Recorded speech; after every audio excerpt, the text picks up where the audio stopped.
Before we begin, allow me to briefly recap yesterday's discussions. Day one's panels unpacked major shifts in the mediation landscape, including the move from a norms-based to a transactional order, the expanding mediation roles of Gulf states, and the impact of power competition and nuclear risk on the need for sustained mediation efforts. Today's program will include 2 sets of parallel roundtable discussions and 2 panel sessions that will take place at different times, offering perspectives on the shifting global landscape of mediation, the demands placed on mediators in complex environments, and the evolving dynamics shaping international peace efforts. We will conclude with a fireside conversation examining Sudan's possible pathways to peace. To officially open today's proceedings, it is my great privilege to invite Dr. Alex Waal, who serves as Executive Director of the World Peace Foundation, to deliver the keynote address. I invite Dr. Waal to join us on the stage.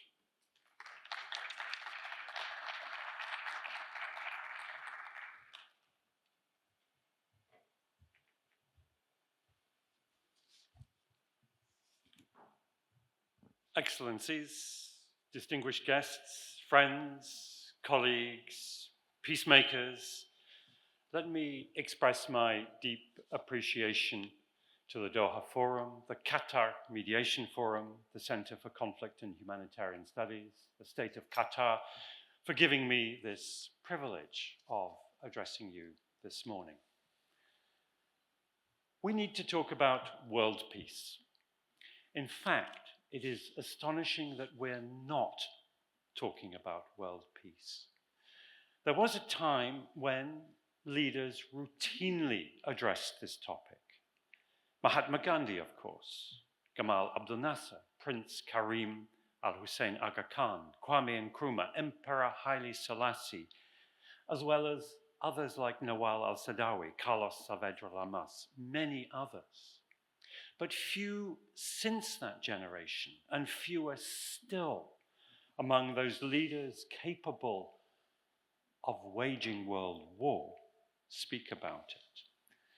The last world leader in the Western world to speak with passion and cogency on this topic was President John F. Kennedy. He addressed the graduating class at the American University in 1963, a few months after the United States and the Soviet Union had brought the world to the brink of nuclear war. And he said this to those students: I have chosen this time and this place to discuss a topic on which ignorance too often abounds, and the truth is too rarely perceived, yet it is the most important topic on earth: world peace. And he spoke with urgency because he had been in the command room when the world was at the very precipice of Armageddon. The fingers on the nuclear trigger were in Washington, D.C. and in Moscow. But world peace was not and can never be an agenda confined to the superpowers. A few years earlier, at the Bandung Conference, the non-aligned movement demanded the total elimination of nuclear weapons. So too did the All-African People's Conference. Whether by luck or by diplomacy, we escaped nuclear war then, and also for the next 25 years. And as fears of world war receded at the end of the 1980s, talk of world peace also receded. After the end of the Cold War came the era of the liberal peace, a 25 years of multilateral organizations resolving conflicts under the umbrella of a beneficent liberal Pax Americana. And for that generation, there was no need to talk about world peace. We talked about peacemaking, peace building, peacekeeping, about regional peace and security. Peace became hyphenated. So the Enlightenment destination of a worldwide liberal peace, plus or minus, was taken for granted for 25 years. We were on track to accomplish world peace without talking about it. As soon as those remaining conflicts, those delinquent countries and actors, those delinquent conflicts could be settled one by one. So the guiding philosophy for many of us, I submit, was that the mediator had to iron out these anomalies left over in the world order. And much expertise was developed in this era. In the 1990s, many talented, committed diplomats, mediators, specialists in transitional justice, in security sector reform, post-conflict reconstruction, and related specialities contributed their considerable skills and energies to resolve armed conflicts left over from the Cold War and newly erupting civil wars in the post-Cold War era. A script emerged, focused on the mechanisms and principles of conflict resolution, building trust, analyzing the causes and dimensions of conflict, ensuring that women were fully included. Millennia-old civilizational norms were consolidated, such as don't shoot the adversary's mediator, don't shoot the adversary's negotiator in the house of the mediator, a foundational principle shared by all, or so we assumed. The craft of the mediator was, in one formulation, to legitimize regretted illegalities. Legitimize regretful illegalities. This meant drafting a formula in public law that could submerge unlawfulness within a revised social contract. The act of rebellion, by definition unlawful, had to be accommodated by a constitutional revision, an armed front to be transformed into a political party. Violations by a state, for example, apartheid or colonial occupation that were, by definition, illegal, had largely to be both acknowledged and also forgiven. Human rights abuses committed during the course of the conflict had to be managed by mechanisms of transitional justice. And, very important but often neglected, illicit economic activities that sustained the parties' war economies had to be regularized, allowing forms of crony capitalism or military commercial partnership to be laundered. So a peace agreement was an exercise in applied ethics, forming transitional, let me stress that word, transitional arrangements, exceptional carve-outs from an assumed norm of liberal institutional stability. We assumed that moral claims for inclusion, for rights, for gender equality would in due course become political facts. The historical tide was carrying us forward. The peacemaker's job was precision steering, finding our destination with more speed and less bloodshed. And this became more difficult as the economic tide began to turn. The global economic and financial order, which was for those years the paymaster of peace settlement, became instead itself the focus of fierce contestation. And this began to reveal a structural flaw in many peace agreements. As we all know, every formal document has an informal subtext. a political bargain hammered out in private. This is the real deal, sealed by a handshake, the subtext to the official text. And the diplomat's skill was to grasp this, to win the confidence of the belligerents that this was understood, and to launder that dirty linen. Now, much of this subtext was financial, the private dividend of peace. Now, today, as the tide, I believe, has turned, we try harder, but we achieve less. The optimistic template of liberal peace no longer holds. Indeed, it has been inverted. President Donald Trump, in his characteristically frank manner, has taken the subtext and made it the headline. There can be no peace without profit. No peace settlement without return on investment for the parties and indeed for the mediator.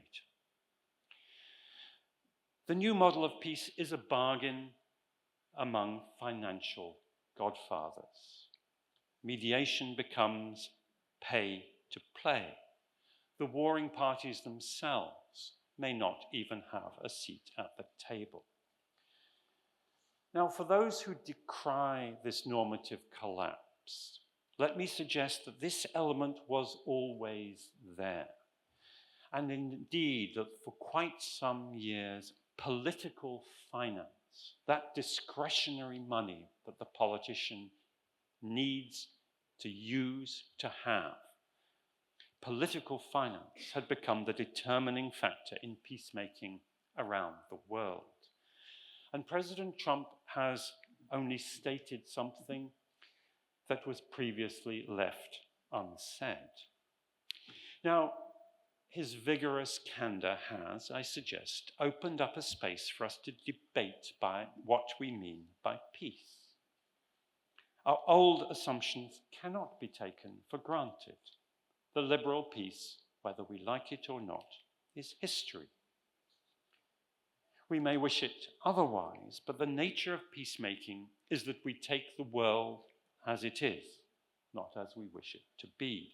Mediators cannot choose their parties. Similarly, peacemakers cannot be exclusive or categorical about their philosophies of peace. We are challenged. Mediating conflicts may become reduced to a necessary humanitarian palliative, coping with the human debris of our current logics of power at a global level run rampant. But I suggest mediation needs to be something else too. We should not be shy. We should not lose our ambition. In fact, we must keep a bigger goal in sight. And we must talk, I suggest, about a new world peace for our current era. In the same way that every war, every era has its own politics and instruments of war, so too every era must have its own politics and instruments of peace. And I believe that the mediation of actual conflicts will again make sense when we talk about world peace. To be precise, when the world talks about world peace. There was a time when a handful of men in America and Europe could decide what peace meant for us all and whether it had been achieved. And let me make a little personal digression. The foundation that I had, the World Peace Foundation, was established in 1910 in Boston by a man called Edwin Ginn, a remarkable liberal publisher. And he passed away a couple of years later, and in his will he endowed $1 million for the cause of world peace, which pays my salary today. But in his will he made a provision that the board, the trustees who manage his endowment, should meet every year and decide by majority vote whether world peace had been achieved or not. So last month, for the 111th time, the board met and they voted that world peace had not been achieved. And what this meant was that the money continues to come to the World Peace Foundation, not to the residual legatee, which is the Charles Bank Home for the Working Women of Boston. So sadly, the poor working women of Boston have been waiting for 111 years, and I suspect they will be waiting for some few more years. But the point I want to make is I have the utmost respect for our board, our trustees, the venerable citizens of Boston, philanthropists, lawyers, diplomats, financiers, academics. But surely they should not be the ones to define world peace or to determine whether it has been achieved. No longer. There are many vocabularies of peace. There are many other voices to be heard in this conversation. What we need at minimum is a world dialogue on world peace. So all, many here in this room, many around the world, should have a say on the matter.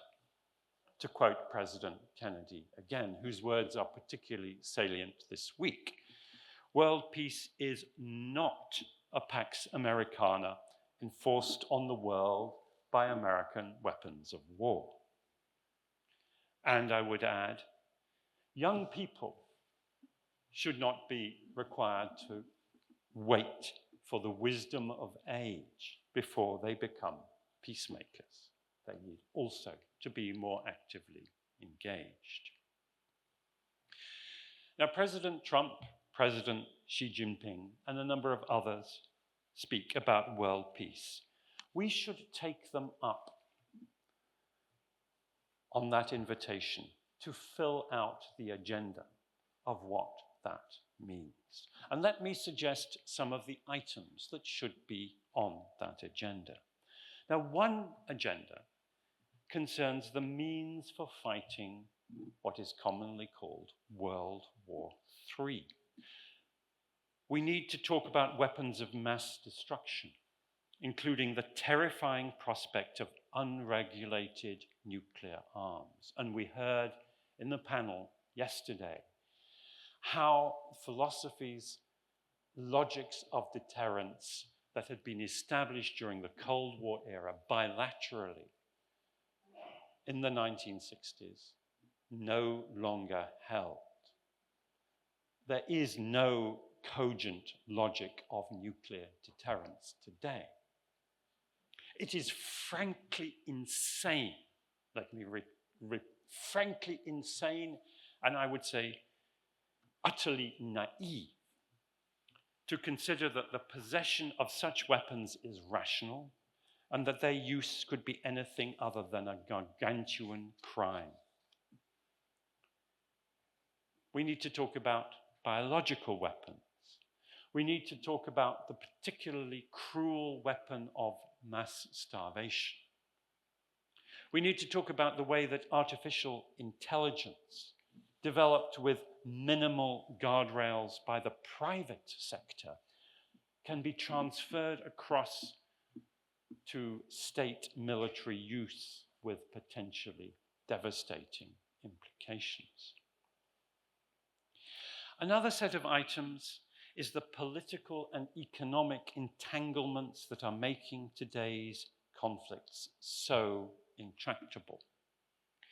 We increasingly find that every conflict, no matter how apparently small or remote it may appear to be, is entangled with, is linked to regional and global networks of power and money. And later today, I will be in discussion here with Comfort Aero about the conflict in Sudan. And I will make one point now. There is no national solution to the conflict in Sudan. There is not even a regional solution. There has to be a global solution. And this is increasingly true of every conflict that we address. And this is another logic of world war and of world peace. They're linked to regional global networks of power and money. Money. Past global conflicts were principally about territory, about natural resources, about control over populations, about ideology, but the sinews of war were always money. Today we must include among those objects of contestation new technologies, such as communication systems, artificial intelligence, and technologies of what global powers are doing in space, outer space. But the most important dispute in the world today, the single most important global contestation, is the world's financial system.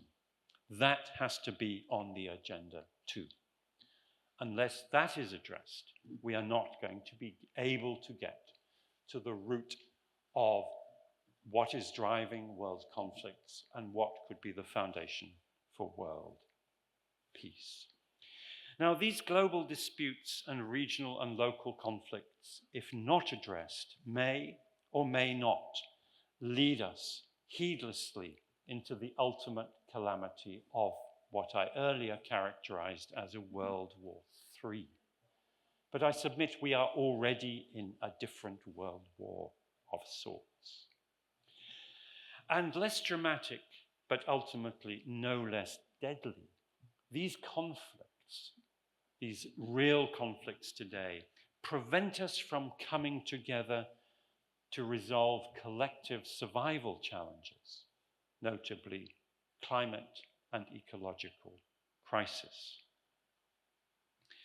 So as it was 62 years ago, the single most important topic on earth is world peace. Let's have the courage and ambition to make it our collective agenda.